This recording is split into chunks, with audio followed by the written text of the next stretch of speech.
Belize. It's Monday and you're watching News 5. I'm Sabrina Daly. Tonight, a family is grieving after 19-year-old Ewart Hernandez, a young print shop employee, is gunned down in broad daylight on Vernon Street. Also tonight, a disturbing discovery in Belize City. The decomposed body of 22-year-old Kimani Garbutt, who is pregnant, is found inside a residence. And the Auditor General prepares to dig into the Ministry of Defense scandal, with questions tonight over conflicts of interest, public money, and public trust. Then from the south, a community turns to art to help save the Placencia Lagoon, a lifeline for families and fishers for generations. Plus, history on the court. Belize's national basketball team brings home a bronze medal in regional competition. These stories and more are coming up in 60 seconds. Stay with us. News 5 starts now.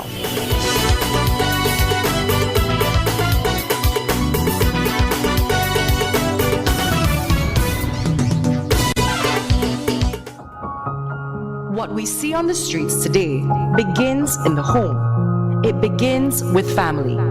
Children who grow up in a stable environment where they can play and learn safely are the building blocks of strong communities. To construct those strong communities, our country needs real men. A lot of youth growing up don't understand what that is. Real men are providers and protectors. Real men are responsible and hardworking. Real men spend quality time with their families and raise strong children with values.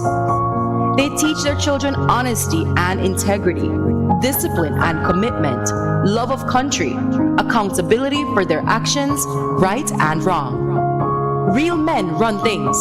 Aspire to be a real man today, because gang life isn't it. Gang life is no life. A message from the Ministry of Home Affairs and the Violence Prevention and Enforcement Unit.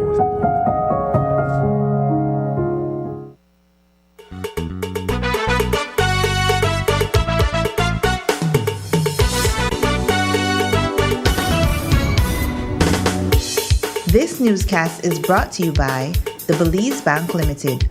Our country, your bank. Welcome back.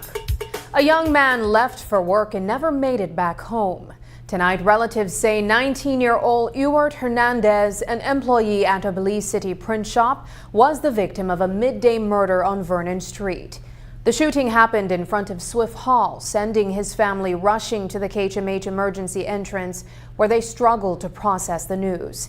Police have not yet released details on what led to the gunfire, but shortly after the incident, officers rounded up several men from a neighboring property. Tonight, their grandmother says police got it wrong. I don't want the police and left my grandchildren alone, because my grandchildren, and then they do what they say. They don't got one for a phone, them for cycle over there, all kind of thing. Then they hold my grandpicnic for every minute. They run way in the room there for the little boy there. And the little boy there, when they just wake up and one they sit down on the bed, they handcuff the two of them together and carry them. 4 of them they carry, or 5. And then you know what they tell them, you can't carry them for? They said they carry them for some murder than the Martins. You think your grandchildren are capable of committing a crime as well? No. I not said they know they talk they kind of craziness, but they not do anything there. Police say surveillance footage helped them detain one suspect, but a second individual remains on their radar. ASP Stacey Smith confirmed to News 5 that cameras in the area assisted investigators in tracking down the person now in custody. At this point, police have not established a motive. Smith also responded to concerns raised by a resident we spoke with. Here's what she had to say. Police have detained one male person and are seeking another in connection with a shooting incident which resulted in the murder of 18-year-old Ewart Hernandez of Lords Bank Village Police District. The investigation commenced today, 3rd August 2026 at around 1:15 p.m. when officers on patrol were alerted to the sound of a shot being fired on Vernon Street in Belize City. A team of officers responded to the scene, where they observed an injured Mr. Hernandez, who was subsequently rushed for medical attention. However, he succumbed to the injury that he sustained. What the investigators have been able to establish so far, having reviewed video footage in the area, is that Hernandez was traveling on Vernon Street near the intersection with Partridge Street when he stopped on the side of the road and remained on his motorcycle. Some minutes later, he was approached by two male persons, and one of those male persons produced a firearm and fired a single shot, which struck Hernandez. Police were able to apprehend a male person who matched the description of one of the suspects, and that person remains in detention as police investigation continues. There are complaints from a resident that in the immediate aftermath of the incident, an operation rounded up some young men from a nearby property, and they're complaining. What can you tell us about that operation? What I can say, as you may know, there are police cameras all over Belize City and in other parts of the country, and based on what was seen on those cameras, certain course of actions were taken. I want to assure everybody that police operation will be done within the confines of the law as the investigation continues. Investigators are yet to establish what exactly Hernandez was doing in the area. A disturbing discovery on Vernon Street has left police searching for answers tonight. The body of 22-year-old Kimane Garbutt, who was pregnant, was found in a decomposed state on the second floor of a Belize City residence on Sunday. Police say a friend made the discovery and alerted authorities. Tonight, investigators are trying to determine what led to Garbutt's death. ASP Stacey Smith shares what police know so far. Police are investigating the death of 22-year-old Kimane Garbutt of Belize City. The investigation commenced on 2nd August 2026 at around 9:30 a.m. when investigators were called to a residence on Vernon Street, and the body of Garbutt, which had already begun to decompose, was discovered. What the investigators have learned is that Garbutt, who was with child, was last seen alive at around 7 o'clock a.m. on 1st August 2026, at which time she indicated to a friend that she was not feeling well. The friend visited her at around 9 o'clock a.m. on the 2nd, and after calls to her went unanswered, he entered the apartment building and made the discovery and subsequently alerted police. The body of Ms. Garbutt now awaits a postmortem examination. Has police suspected any foul play? No foul play is suspected at this time. However, as I stated, a postmortem examination will be conducted. A post-mortem examination is expected to reveal the cause of death. As you heard, no foul play is suspected at this time. A trip from Keycacher to Belize City turned into a desperate search at sea after two fishermen failed to make it home on Sunday night. Samuel Chi and Albert Vaccaro had called relatives just before 7 p.m. to say they were heading back to the mainland, but they never arrived. By morning, the Belize Coast Guard, along with the Port Authority and Fisheries Department, had joined the search. Around 11 a.m., crews found Vaccaro alive, floating about 10 miles off the coast of Belize City and badly dehydrated. Tonight, Samuel Chi remains missing. Coast Guard Operations Officer Lieutenant Mark Chalk tells us more. As a result, the Coast Guard from Keycacher was activated. The patrol was deployed from Keycacher to conduct a search and rescue operation from Keycacher, moving all the way to Vista del Mar. However, up to midnight last night, the patrol was not able to find anything or anyone. As a result, a secondary asset was activated around 1 a.m. this morning to support the search and rescue effort. At around 7 a.m. this morning, no one was found so far. However, that resulted in the activation of a joint operation with Belize Port Authority and the Belize Fisheries Department. So as of 9 a.m. this morning, this operation was launched. As a result, at 11:30 a.m. this morning, Mr. Alberto Vaccaro, one of the persons was missing, was located by the Belize Coast Guard patrol vessel. He was located somewhere around southwest of Pixkey, which is approximately 10 miles north of Belize City. And he was probably approximately 5 miles off the coastline. Mr. Vaccaro was found floating in the water near Pixkey. When he was recovered, an initial assessment was conducted where it was verified that he was dehydrated, and also he was very disoriented, where he was not able to confirm what really transpired during the situation, or how the situation was conducted, or how it resulted to be in that situation. So far, we cannot confirm his location. He is still missing. So Mr. Samuel Chi is still missing. Also, the vessel is still missing. We cannot confirm the location of the vessel nor Mr. Chi. So up to this point, I can confirm that for sure. The search for Chi continues. Chuck says Vaccaro's health is priority before any further interviews are conducted with him. Two families are mourning tonight after separate drowning incidents claimed the lives of two men on Sunday. In Belmopan, 38-year-old Rudy Taj was found motionless in a creek in the San Martin area. In Orange Walk, 44-year-old Luciano Acosta never made it back from a fishing trip after a canoe reportedly overturned at Honeycamp Lagoon. Police are now looking into both incidents. ASP Stacey Smith tells us more. Police are investigating the apparent drowning of 38-year-old Rudy Bernabe Taj, a Guatemalan national of Otosha Street, Belmopan City, which occurred on Sunday, 2nd August 2026.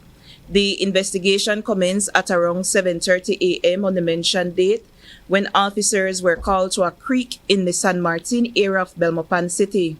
The investigators reported that upon their arrival, they observed the motionless body of Taj and efforts were made to resuscitate him. However, they proved futile.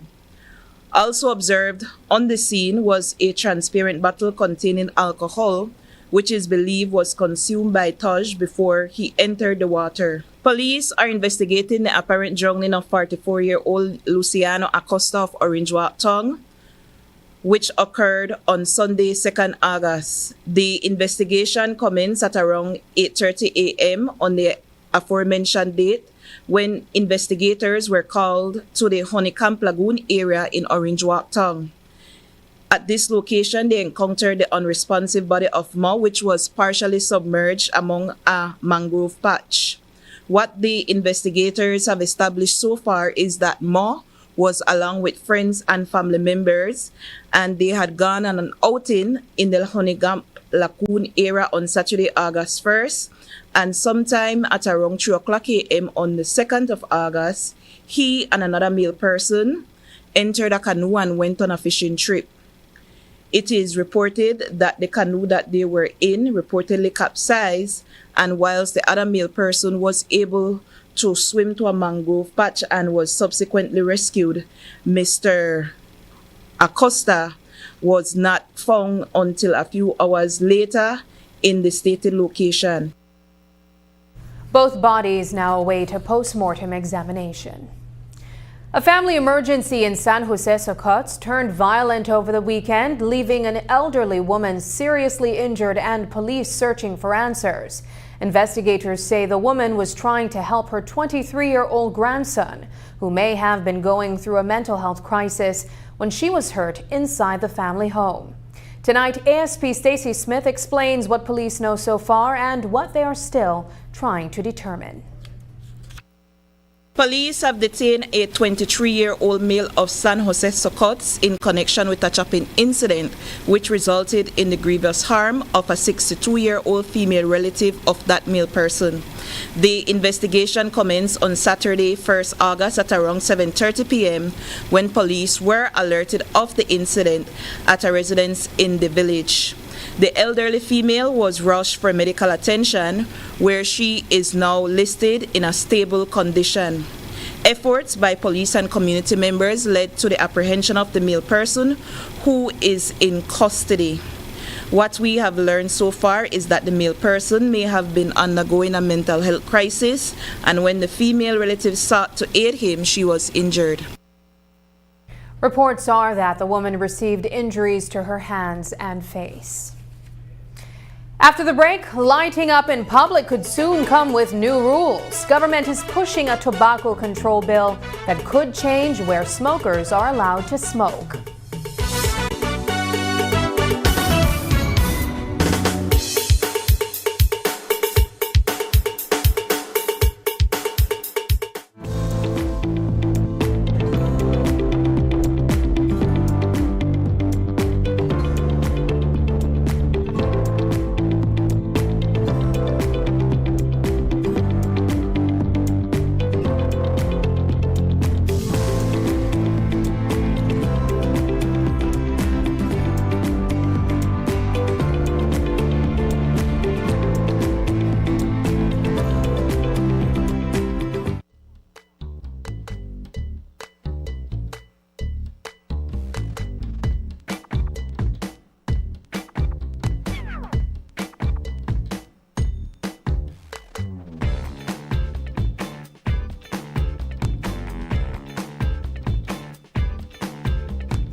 Running your business just got easier with Medisco. Our dedicated representatives bring a wide selection of products straight to you, right when you need them. Simply choose the items your business needs and place your order instantly, fast, easy, and hassle-free. We offer a wide range of wines, spirits, food, beverages, and hospitality products from trusted brands, delivering quality and excellence for every occasion.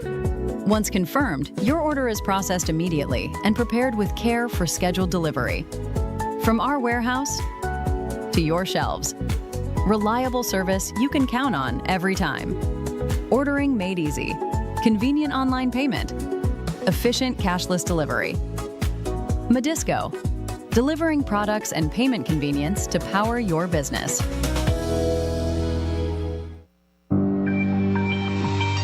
Dengue and Zika alert. Do your part by preventing mosquito breeding. The Ministry of Health reminds the public that as we enter the rainy season, be aware of the dangers of dengue, chikungunya, and Zika. These are infectious diseases that are transmitted by the bite of Aedes aegypti and Aedes albopictus mosquitoes. These mosquitoes are most active in early morning and late afternoon. Activities that should be done to prevent dengue and Zika include: avoid having containers that can collect water in your yard. Cover water storage containers such as drums. Change the water in flower pots every 4 or 5 days. These are ideal breeding sites for the mosquito.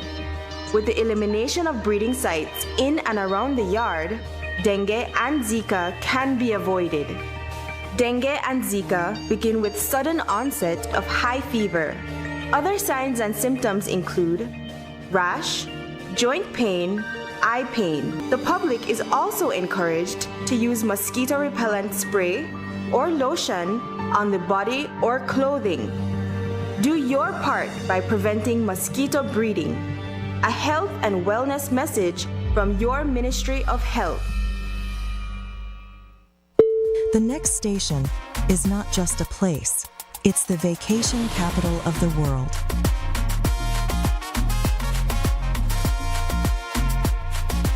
Mexican Caribbean, the vacation capital. Running a business means every dollar counts. As a business owner, you face different challenges every day. You need cash flow on hand as soon as you can. With Belize Bank's same-day settlement, transactions settled by 4 p.m. are credited the very same night. The same-day settlement will definitely make a difference for my business because I know I have money in the bank so I can pay my suppliers, my staff, etc. Faster access to your funds, better cash flow, greater control. And with auto settlement, it's done for you every day. Same-day settlement from Belize Bank. Our country, your bank.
The Ministry of Defense is supposed to protect the country, but tonight it is defending its own spending decisions. Leaked documents and questionable contracts have raised serious concerns about who received public funds and whether political connections played a role. Now, Auditor General Maria Rodriguez says her office is preparing to examine the ministry's financial records, with special attention to possible conflicts of interest. The findings could show whether this was poor judgment or a deeper breach of public trust. News 5's Paul Lopez reports. Auditor General Maria Rodriguez says her office intends to conduct a thorough and consequential review of the Ministry of Defense's finances. The comments come while the ministry faces public pressure over questionable spending and contracts. All our reports create impact. We have not submitted a report that has not created impact. None of our reports. Go back. The priority is to look carefully at the purported conflicts of interest between public officials and the ministry suppliers. The Constitution also asks that all public officers do not engage in any perceived conflict of interest. So understand, it's not that it has to exist. If it's perception, then you also have to protect yourself from that perception. Under former Minister Oscar Mira, the ministry awarded supply contracts to several of his siblings and family-run companies. The Prime Minister's brother also supplied the ministry. Former Defense Minister Florencio Marin, now on administrative leave, is also reportedly linked to Kukulkan Company Limited through his secretary. And Cabinet Secretary Stuart Leslie is a director and part owner of RSL Group Limited, another company that received a ministry contract. But when we asked Prime Minister John Briceño about what appears to be a conflict of interest, he brushed aside the concern. And obviously, when you see the amount of business that they got, they weren't really getting any kind of special favors. So sometimes, we don't think things through, and so we look back and say, shucks, I should have been doing it. I could have been doing it better. Could have been different. And so it's a learning process for everybody. Prime Minister John Briceño says he is not ready to call it wrongdoing just yet. He says he will wait for the Auditor General's report, even as leaked tender documents point to possible overpayments and inconsistent pricing for some products. PM Briceño also attempted to justify hundreds of questionable below $10,000 payments. But what happened is that when they sent these the recommendations from the bids that were taking place, the Ministry of Finance took very long to respond. The Ministry of Finance may have their own reasons, but the point is that they were not responding, and the BDF eat every day. And so the only way that they could be able to keep up by giving the food, he explained to me, is to be able to be ordering, under these $10,000. His comments suggest the Ministry of Defense may have bypassed the Contractor General and Ministry of Finance by dealing directly with suppliers through payments cut below $10,000. But there is one key detail. Briceño is also the Minister of Finance. There's some blame to be given all around. And I think that we now have to find a more effective and efficient way in approving these things. And now that the CEO now has a pretty good grasp on what the Contractor General is expecting for her to be able to approve these contracts, I think we'll be able to move faster. The Auditor General's report is expected by the end of September, and it could give Prime Minister Briceño the basis to decide whether Mira and Marin stay, go, or face further action. Reporting for News 5, I am Paul Lopez. After nearly 12 hours of debate, Friday's House meeting ended not with a quiet adjournment, but with a sharp political exchange. Leader of the opposition, Tracy Panton, used her adjournment remarks to place on record fresh concerns over the ongoing Ministry of Defense procurement scandal. She spoke for just over 15 minutes, pressing the issue and calling for accountability. But when Prime Minister John Briceño rose to respond, he shifted the spotlight back onto Panton, questioning her role in the Brads-Bolito contract. That response triggered a back and forth between the two leaders, turning a late-night sitting into another round of political sparring over transparency, responsibility, and who has the moral authority to call out wrongdoing. Over recent weeks, Mr. Speaker, an extraordinary volume of information, public records, financial documents, procurement records, corporate registrations, and investigative reporting have emerged into the public domain. Collectively, these raise serious questions about whether public funds are being managed lawfully, transparently, prudently, and exclusively in the public's interests. There is apparent fraud from the information that I have available in my possession. Mr. Speaker, no responsible parliament can look away. And the leader of the opposition, she was in charge in the Ministry of Economic Development when they were, you were in charge of part of the commitments. I will interrupt you. I will interrupt you. And I will continue to operate you. We could stay until midnight, I don't care. But he will not continue to impute improper motives against a member in this House that is baseless. He will not do that, not because he's called the Prime Minister, because he is compromised.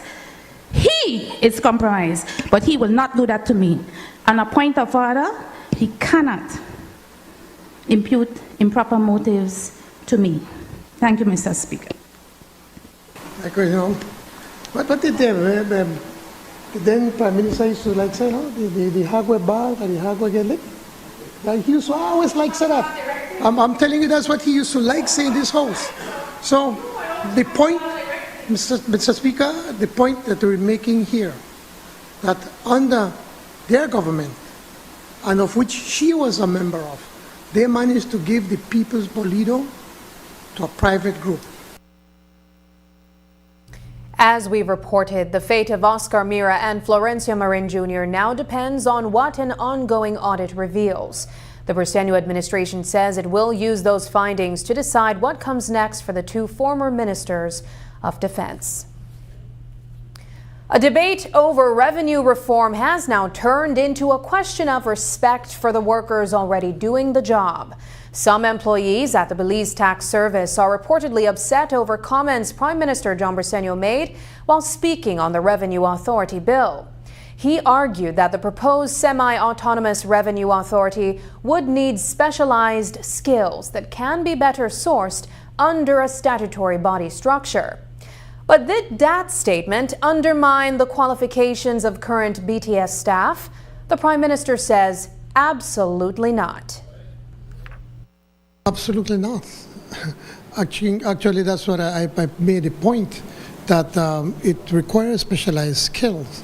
And when you leave the way as it is, the Belize Tax Service directly under the public service, under the public service regulations, just to drive home the point, I don't want me to that, but they could literally send you anybody when they do transfers.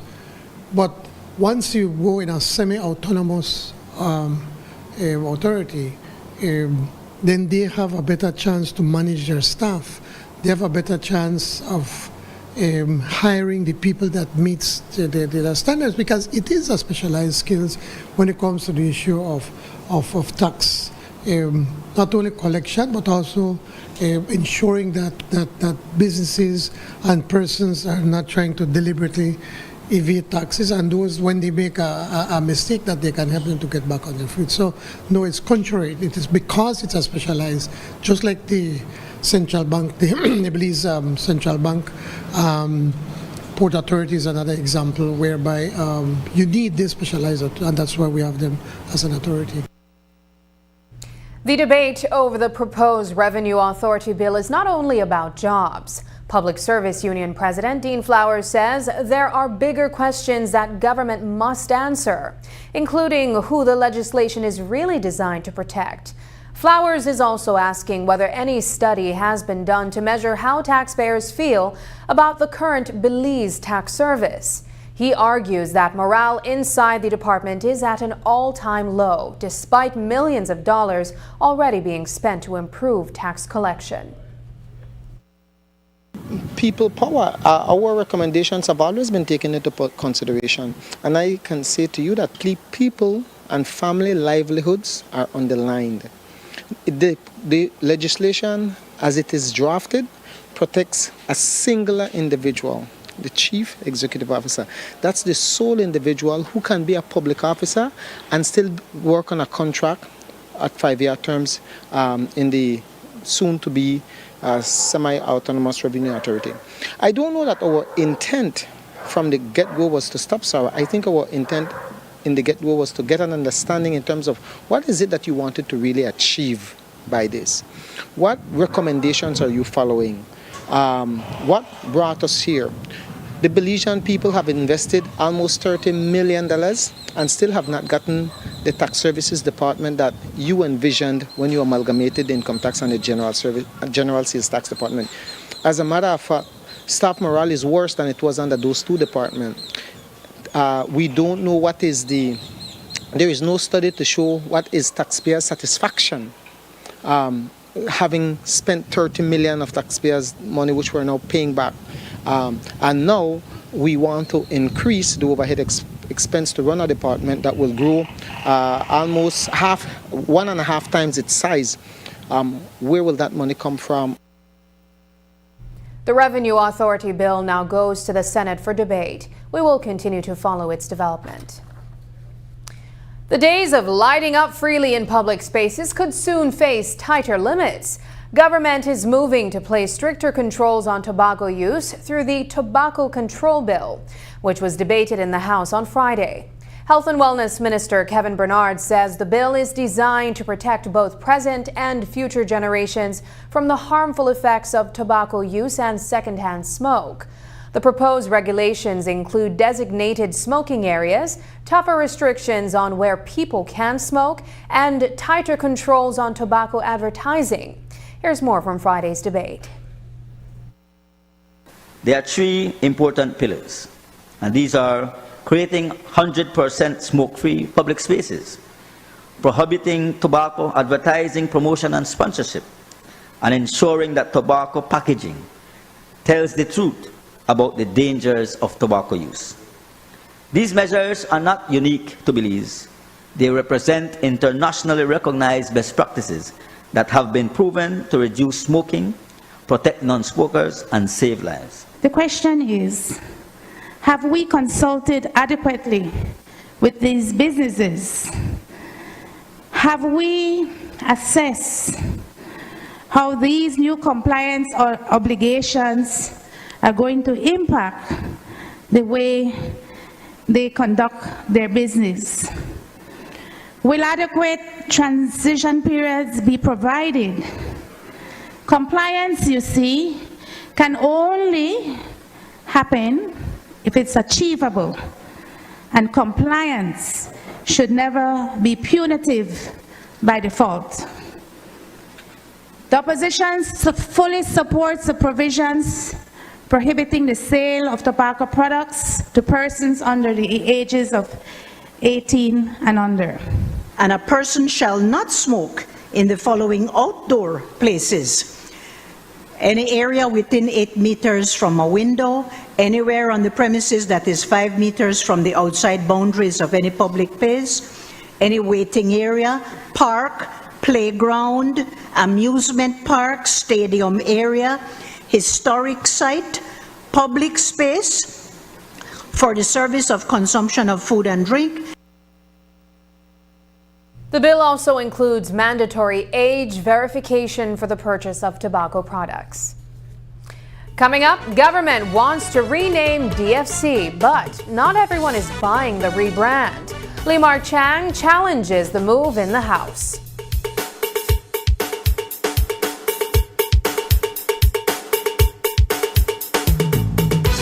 Kayo, we have exciting news for you. Kayo, we have exciting news for you. RFNG Life Insurance is now officially in your town.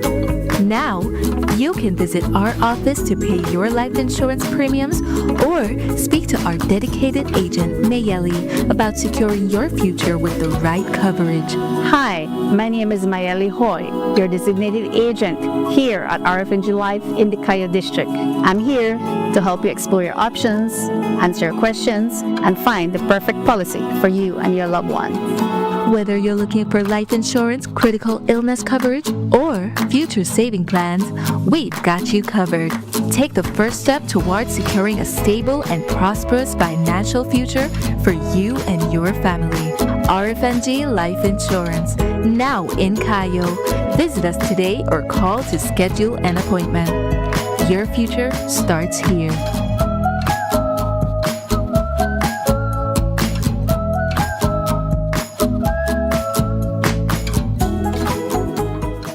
Alright, you're all set. I'll swap out the water inlet valve and everything is running normally. Amazing. So what will be the cost? Oh, for you? There's no cost. No cost? I'm flattered, but I'm actually married. Oh no, nothing like that. It's actually part of our 1-year warranty policy. Oh, well, that makes sense. Don't worry, it happens all the time. Really? No. Belize's only full-service GE USA dealer. Full service, full warranty, full selection. GE Appliances. Good things for life. Available at Design Depot. All in one place.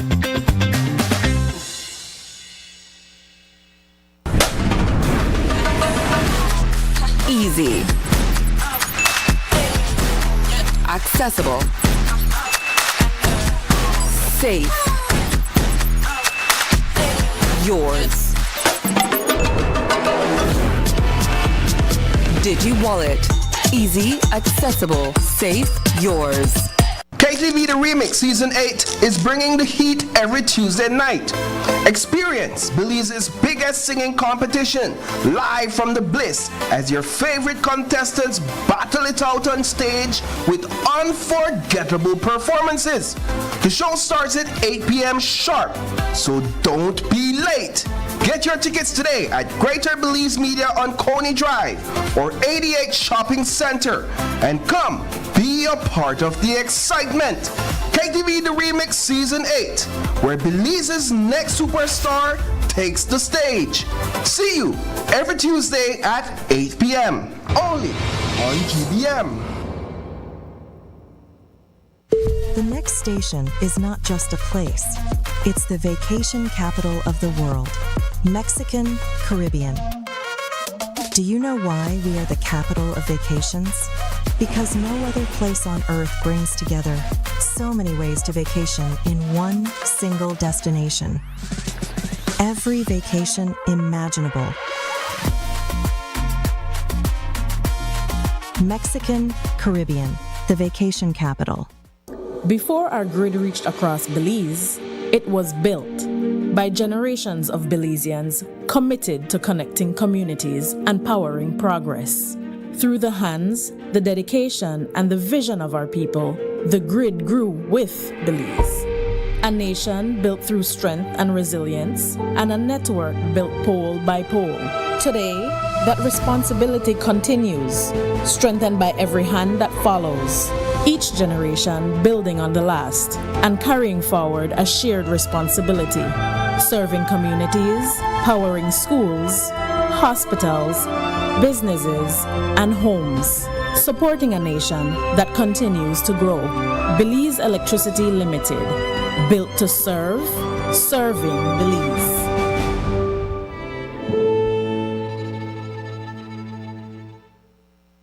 Stay connected in the USA for as low as $10. With Smart Roaming Data Pass, staying connected is simple and affordable. Get the data you need starting at 1,000 megabytes to stay connected to larger plans that keep you online while you travel across the USA. So you can message, browse, video call, and navigate wherever you go. No SIM swap, no bill shock. Just simple, affordable pricing. Activate easily by dialing *100# using the Smart app or online. Smart Roaming Data Pass. Staying connected the smart way. Smart, bringing people together.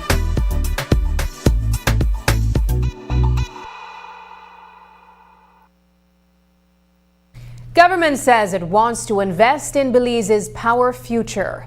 But the opposition says taxpayers are being asked to write a $73 million check without enough answers. The proposal would see government purchase additional shares in Belize Electricity Limited using money from the Consolidated Revenue Fund. Prime Minister John Bersenio introduced the plan during Friday's House meeting, presenting it as an investment in the national utility. But opposition leader Tracy Panton is questioning whether the move is an urgent necessity or a bailout for BEL, arguing that the public deserves a clearer explanation before government moves ahead.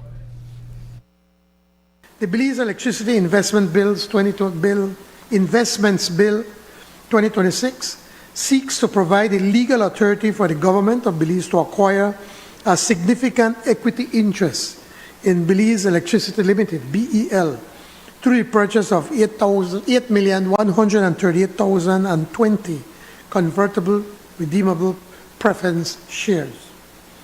This bill seeks authorization for government to buy shares in BEL with funds from the Consolidated Revenue Fund. BEL belongs overwhelmingly to the people of Belize, and we want it to succeed. GOB owns 66% of the shares, and SSB owns a little over 30%. This debate, Mr. Speaker, is about something more fundamental. It is about whether Parliament is being asked to authorize the expenditure of $73 million of taxpayers' money without being provided all the information necessary to discharge that constitutional responsibility. What the leader of the opposition fails to admit is that Belize's strong economic growth is placing a significant increase in electricity demand, requiring BEL to make substantial investments to expand and modernize the country's transmission and distribution network. The bill is expected to be debated inside the Senate on Tuesday. When the lights flicker in Belize, the problem may not begin here at home. A growing strain on Mexico's power grid, driven by rising demand and extreme weather, is putting renewed focus on Belize's dependence on imported electricity.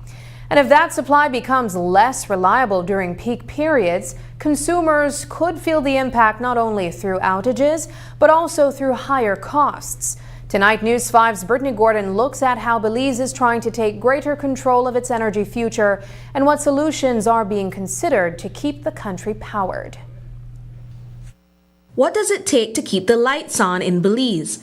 For years, Belize has sourced electricity from a mix of imported power from Mexico and local renewable and fossil fuel sources managed by Belize Electricity Limited. But in recent years, that approach has posed several serious challenges to Belize as Mexico grapples with an ongoing energy crisis. According to BEL Executive Chairman Lin Young, climate change has been a major contributor to the issue. They have been having similar challenges to us with the challenges brought on by climate change, droughts, causing their hydro plants not to produce as much as it could have. The hot temperatures drives demand excessively. That's something that happens everywhere. It's happening in Mexico too. So they are having challenges meeting the demand, and when they have the challenges, then sometimes they can't supply us. No, they have been installing new generation, but they've been having some problems with getting the gas for the new generation. So like I explained, these generation projects, they take some time, and hopefully they will get that resolved. As Mexico's demand for electricity increases, so does the cost of power, a spike that has taken a toll on Belize. According to an independent energy consultant in Mexico, Rosanete Barrios, the situation has been getting worse in recent years. Mexico has a problem with insufficient electricity. That's also why investment isn't coming in. Why we aren't growing, because industrial investment requires electricity. As for relocation, whatever you want to call it these days, it's not happening in Mexico because there's no electricity.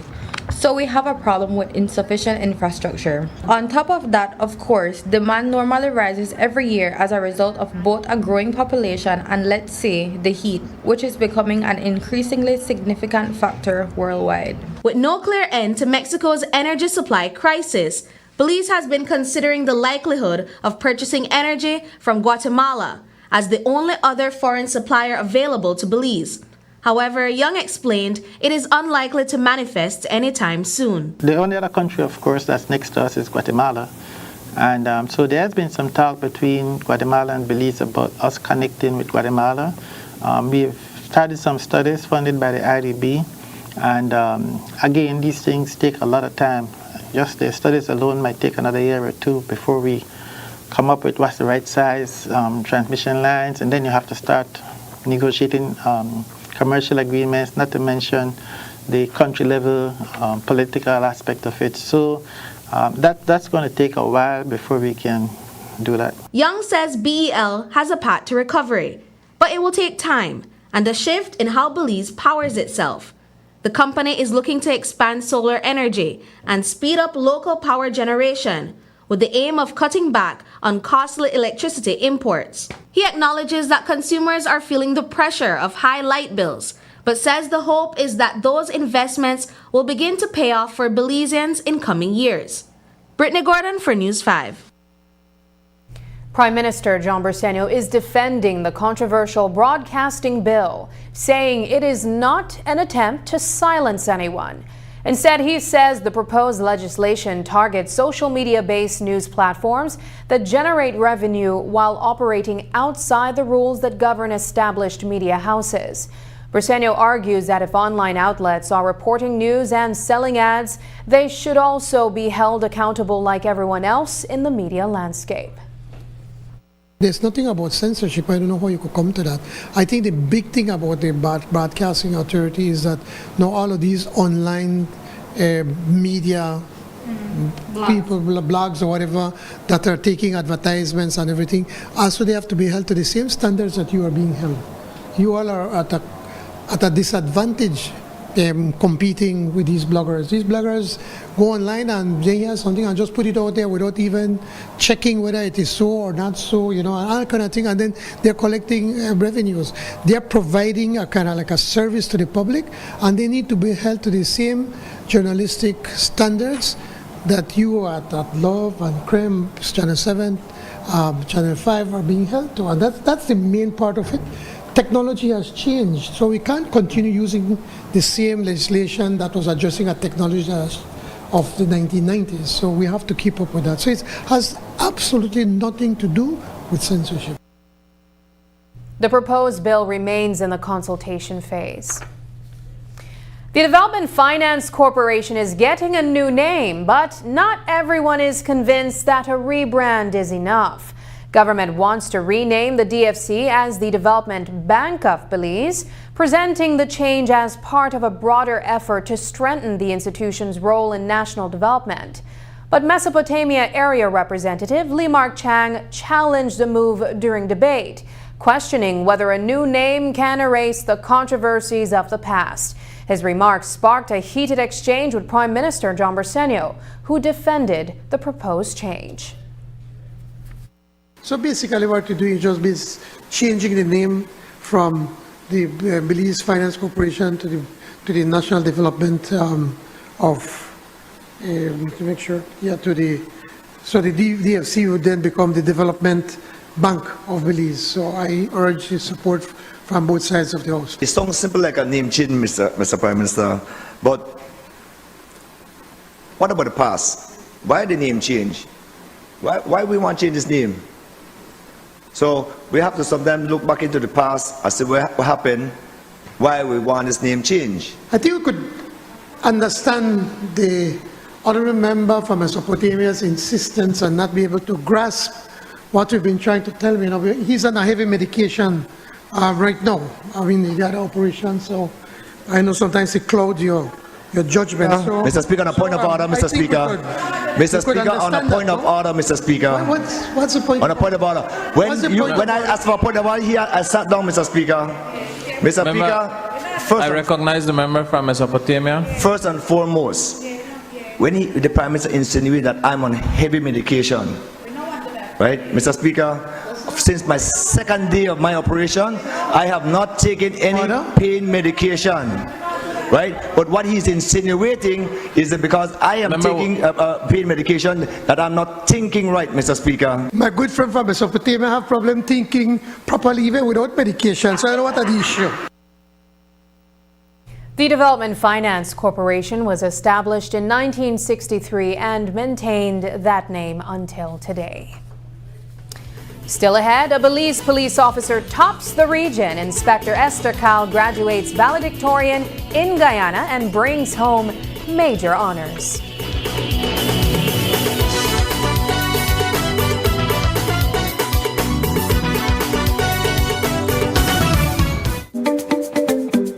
I'm a licensed electrician for 15 years. Safety is always an electrician's #1 priority. I shop at Benny's. Benny's give me high quality, durable material. Cheaper doesn't mean safety. Cheaper means danger. When I think about safety, I think about Benny's. Remember, at Benny's, quality is saving. Savings at Benny's. Best for you and best for me. At Benny's, it's the quality. Benny's, quality and savings. See you at the store.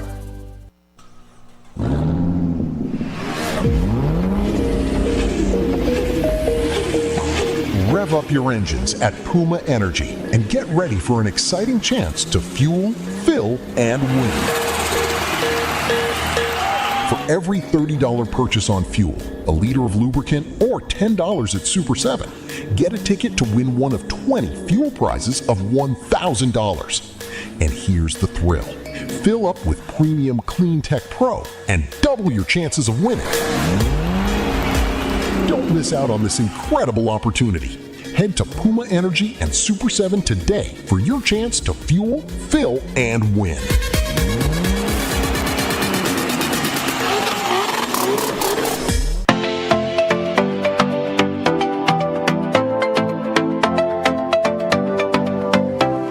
Ishmael from Beltrade. Check out the show. You don't want to miss what's on offer for MSMEs in Belize and in the tourism industry specifically.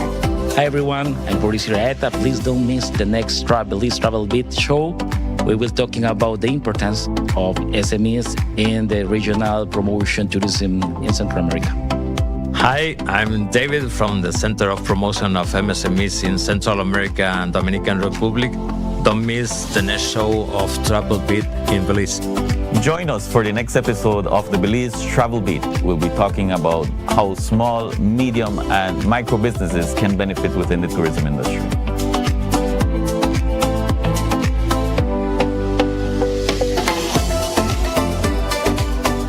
BTB Accommodations License Renewal 2026 opens August 1st through the online portal.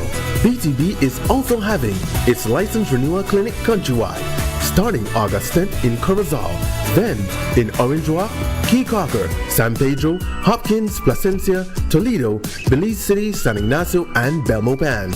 Remember, to successfully process your renewal at the clinic, managers with portal access must bring updated electronic copies of renewal requirements. Licenses will be ready the same day at the clinic. Accommodations operating beyond October 31st, 2026 without successfully completing the renewal process will receive a violation ticket. Operating without a valid license commits an offense. For more information, please contact our compliance officers at 227-2420 extension #247. Email hotels@BelizeTourismBoard.org or WhatsApp us at 635-3688. Renew your BTB accommodation license through the online portal starting August 1st, 2026, or look out for the renewal clinic near you.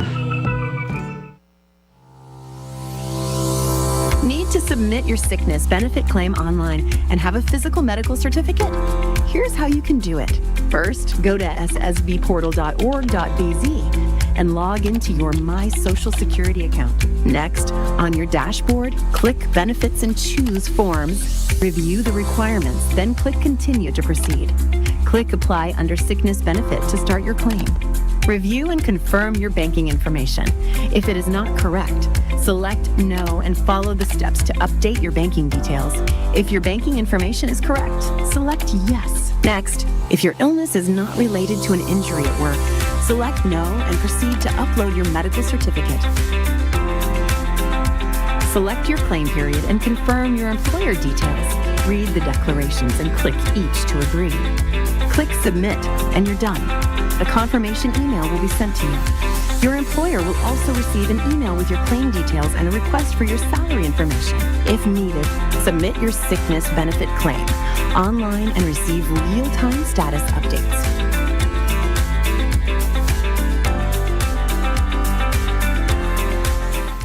Life moves fast. Your connection should keep up. Need more credit? More data? A flex bundle that fits your lifestyle?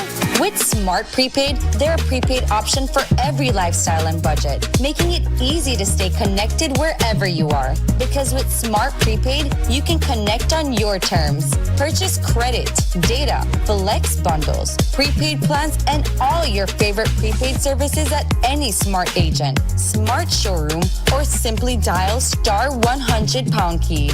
No stress, no waiting, just fast, easy, convenient ways to stay connected every day. Smart Prepaid. Connect on your terms.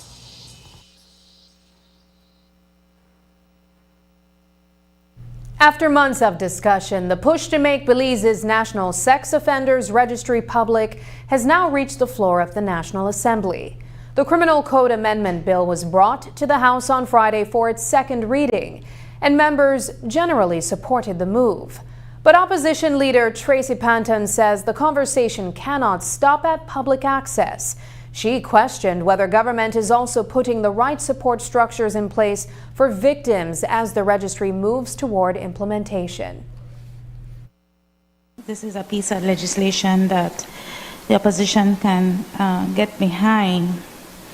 The query member for Freetown is looking at the support mechanisms to have the bill operationalized, if you will. Things like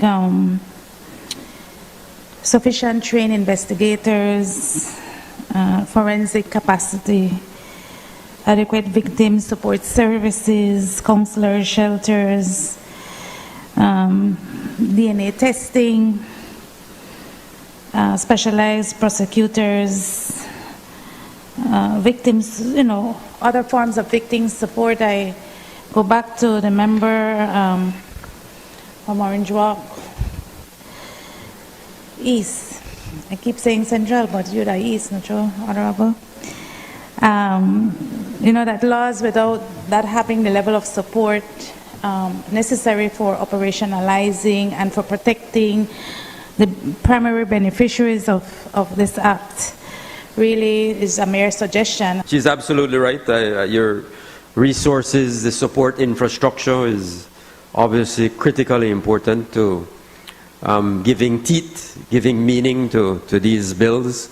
So yes, I know that of course, there are a number of ministries have been engaged in this work and in putting this bill together, a great number of stakeholders. And I think everybody has recognized that point and everybody has pledged their support to making sure that we don't only have the legislation in place, but that in fact we are able to provide the supporting infrastructure. The proposed amendment has largely received support from members of the public. Nearly 300 young Belizeans spent the past week in Dangriga learning more than drills and discipline. They were building confidence, leadership, teamwork, and a stronger sense of service to country. The 27th National Police Youth Cadet Corps Summer Camp wrapped up on Friday after 7 days of training, celebration, and reflection on how the program continues to shape the next generation of Belizean leaders. The Belize Police Department has successfully concluded the 27th Annual National Police Youth Cadet Corps Camp, which was held in Dangriga Town from July 25th to August 1st under the theme Command with Honor, Inspire Action, Teaching Young Minds for a Successful Tomorrow. The week-long camp brought together 279 cadets and 80 police and civilian instructors from across Belize for leadership training, educational sessions, sports cultural activities, and community service. Cadets also participated in promotional examinations and competitions, with 69 cadets earning promotion, and the Northern Region won the football and the foot drill competition, whilst the Eastern Region captured the basketball and volleyball titles. The camp concluded with an award ceremony and a parade through Dangriga, reaffirming the Belize Police Department's commitment to developing disciplined, responsible, and community-minded young leaders. And we are grateful for personnel of the Community Policing Unit and those other members of the community that assisted with this venture. The camp was held this year under the theme Command with Honor, Inspire Action, Teaching Young Minds for a Successful Tomorrow. Belize is making its mark in regional law enforcement, and Police Inspector Esther Cal is leading that charge. Cal graduated as valedictorian of the Junior Officers course hosted by the Guyana Police Force Academy after 2 months of training alongside officers from across the Caribbean. She also captured the Best Academic Paper Award, earning top honors in the program. ASP Stacey Smith says Cal's achievement reflects not only her personal commitment to professional growth, but also Belize's growing presence as a leader in regional policing. The Belize Police Department and the Ministry of Home Affairs congratulates Inspector Esther Cal, Deputy Commander of the Mobile Interdiction Unit, on graduating as valedictorian of the Junior Officers Course number 1 of 2026, which was held in Guyana at the Guyana Police Force Academy. Inspector Cal also received the Best Academic Paper Award, which she shared with Assistant Superintendent Chatram of the Guyana Police Force. The intensive 2 months program brought together police officers and security personnel from 10 Caribbean countries to strengthen leadership, professional competence, and regional cooperation. The department commends Inspector Cal for her outstanding achievement, which reflects her professionalism, dedication, and the commitment to excellence while bringing pride to Belize on the regional stage. Cal was among 31 officers who graduated from that course. The Placencia Lagoon has long supported families, fishermen, and communities along its shores. Now the people who depend on it are using art to send a clear message: protect it. In Independence Village this week, residents unveiled a community mural inspired by their own stories and experiences with the lagoon. The event launched a wider public awareness campaign focused on building support for conservation. News 5's Brittany Gordon was there. On the shores of southern Belize, nature remains a lifeline to the community. From fishermen who rely on marine life to feed their families, to local businesses sustained on tourism, protecting the environment is crucial to their survival. But with illegal fishing practices, unsustainable development activities, and climate change all threatening their way of life, Belizeans have had to double their efforts to sustain the environment that they rely on. That is why today Belizeans are picking up a paintbrush and putting their message on display that conservation begins with you. So the initiative today is the launch of our Placencia Lagoon communications campaign. And so the first thing here is for us to establish some murals in our communities that are bordering the Placencia Lagoon. So we're starting with Independence, but we're also going to be doing this in Placencia and St. Bite as well, to capture in a mural the history of how people use the Placencia Lagoon and the present day. And so it's capturing people's memories and livelihood surrounding the Placencia Lagoon and the importance to them. The Reef Guard Project Sustaining Life and Livelihoods initiative focuses on improving the management of 4 marine protected areas, including Saltwater Key Marine Reserve, Glover's Reef Marine Reserve, Laughing Bird Key National Park, and Gladden Spit and Silk Keys Marine Reserve. From Dangriga to Independence, the World Wildlife Fund is looking to bring communities together around one goal: protecting the Placencia Lagoon without leaving behind the people who depend on it.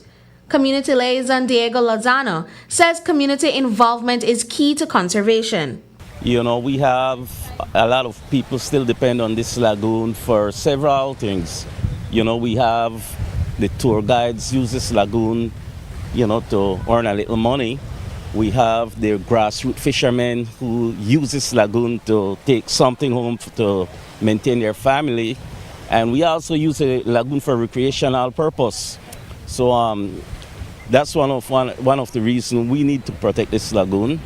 But at the same time, we need to do this respectably in a way where it strikes a balance. Senior Project Manager at the Southern Environmental Association, C. Calvin Gonzalez, explained that Belize's marine protected areas depend largely on stronger enforcement and scientific monitoring. Mainly we have the unsustainable fishing by illegal fishers, either local or international. We have what everyone else is battling: climate change, bleaching of the coral reefs, harvesting undersized or out-of-season product by fishers. The mural was painted by over 20 community members, including children and conservationists. Artist Anton Leslie, who oversaw the painting, tells us about the design. It depicts the mangrove habitat and the area of the Placencia Lagoon and Independence, with Hokey Pokey, the water taxi, and the manatees, and childhood with the child climbing the mangroves and all that stuff. It kind of covers a lot of what goes on here in the mangrove habitat and in this area. The mural, created by residents, is just part of the larger goal to inspire community-led conservation in Belize. Brittany Gordon for News 5. After the break, a review of weekend sports with Paul Lopez.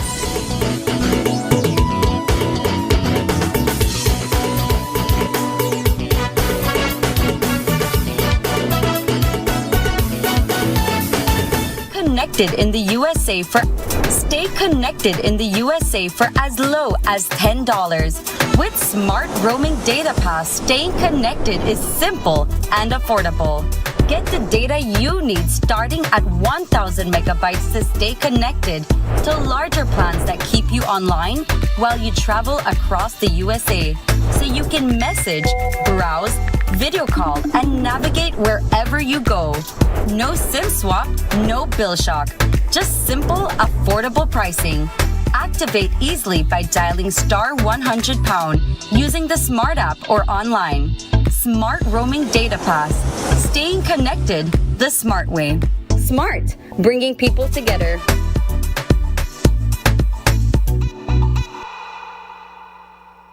Every dollar you save today is a seed for tomorrow.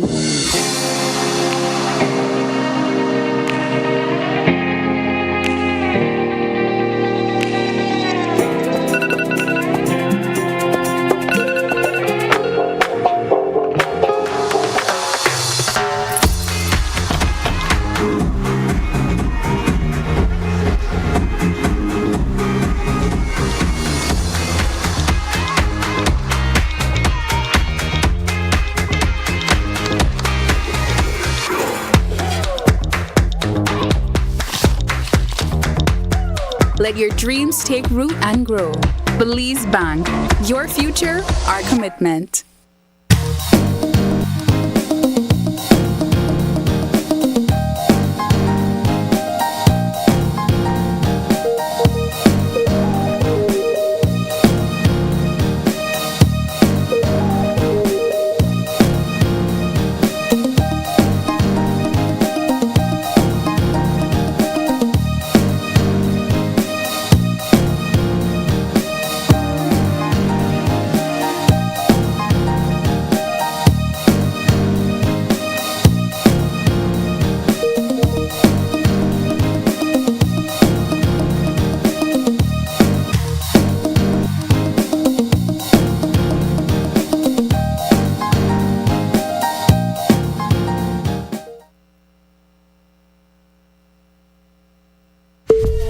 Station is not just a place.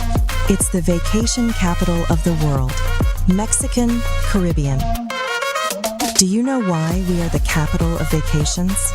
Because no other place on earth brings together so many ways to vacation in one single destination.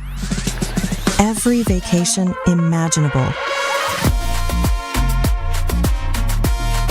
Mexican Caribbean, the vacation capital. Every connection we make is more than just a signal. It's a student unlocking a future through digital education. A young mind daring to dream bigger. Our culture shared with the world in real time. And everyday heroes answering the call of civic duty. When we connect with Digi, we empower Belize.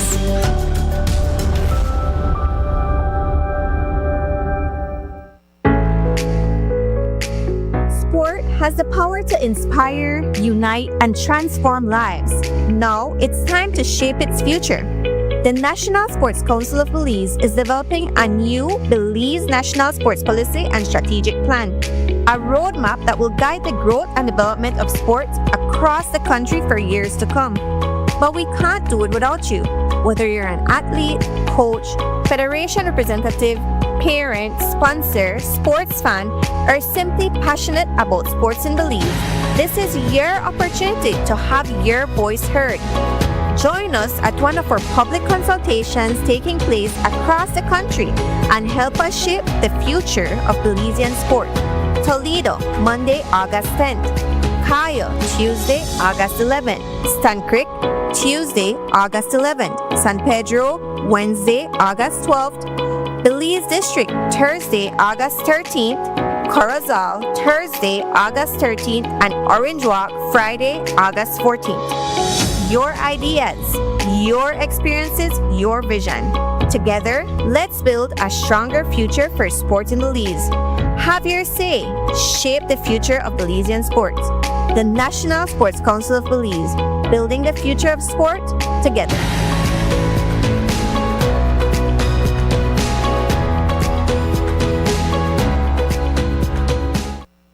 Sports Mondays brought to you by the National Sports Council of Belize. Good evening, I am Paul Lopez with this week's installment of Sports Monday, brought to you by the National Sports Council. We continue our coverage of Belize's junior men's national basketball team as they competed in the Central American and Caribbean Games in the Dominican Republic.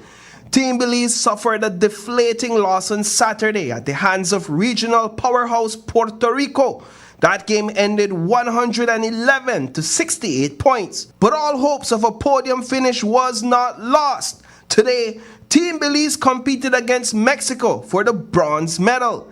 That one ended in victory for Belize. Yes, folks, our junior national basketball team are the Central American and Caribbean Games bronze medalists, having defeated Mexico 81 points to 70.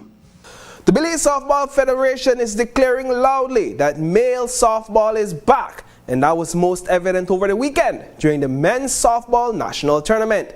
The event was held on the newly refurbished Camalotes softball field, a venue widely regarded as the home of softball in the Cayo district. The pomp and circumstances associated with the field's new look is being reserved for the women's nationals 2 weeks from now. A complement of 4 softball teams went head-to-head across 6 matches over the course of 2 days. And on Sunday afternoon, it all came down to the top 2 teams, the Guardian Bombers and the Wolfpack Softball Club. Now, some would argue that the Bombers went into the finals with a bit of disadvantage. They played 2 games on the same day and clawed their way to the finals to play the defending champion, Wolfpack, a team that won both of their matches on Saturday and went into the final match well rested.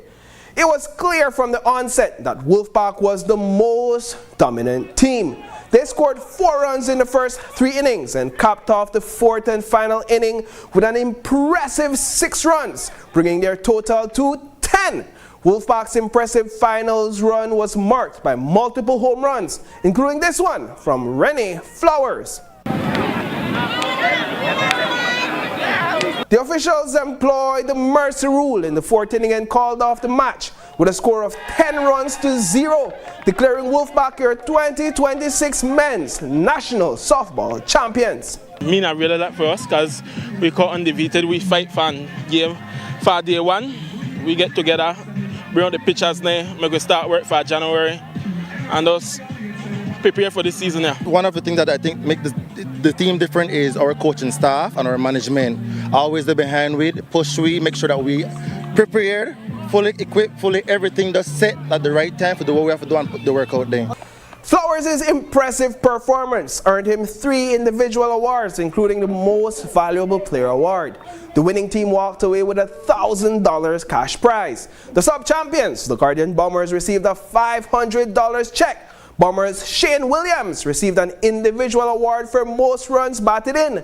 Again, the Women's National goes down 2 weeks from now inside the same venue. We also send our congratulations to Trent Hardwick, a Belizean sailor who is also competing in the CAC Games. He placed 10th in both his races over the weekend and sits at 9th place overall. And last but certainly not least, we highlight Dominic Bieno, a young and promising MMA fighter who's preparing to represent Belize in Colombia. Biano secured 2 gold medals over the weekend during a jiu-jitsu competition in San Ignacio, a testament to his versatility in the ring. Well, folks, that's all we have for you in tonight's coverage of Sports Monday, proudly brought to you by the National Sports Council. Catch you in the next one.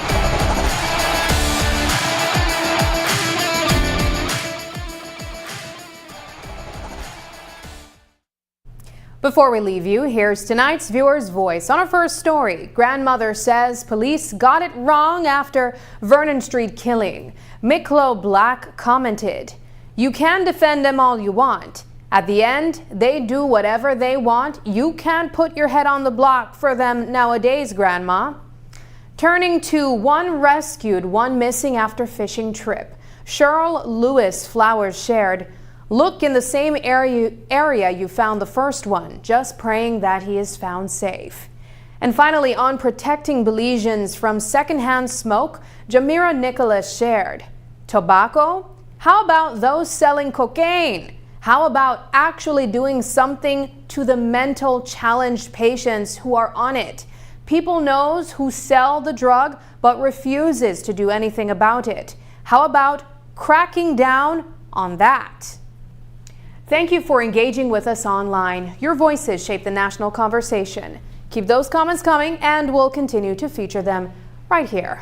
And that's the news. Tonight's broadcast is available at greaterbelize.com, on our Facebook, and on YouTube.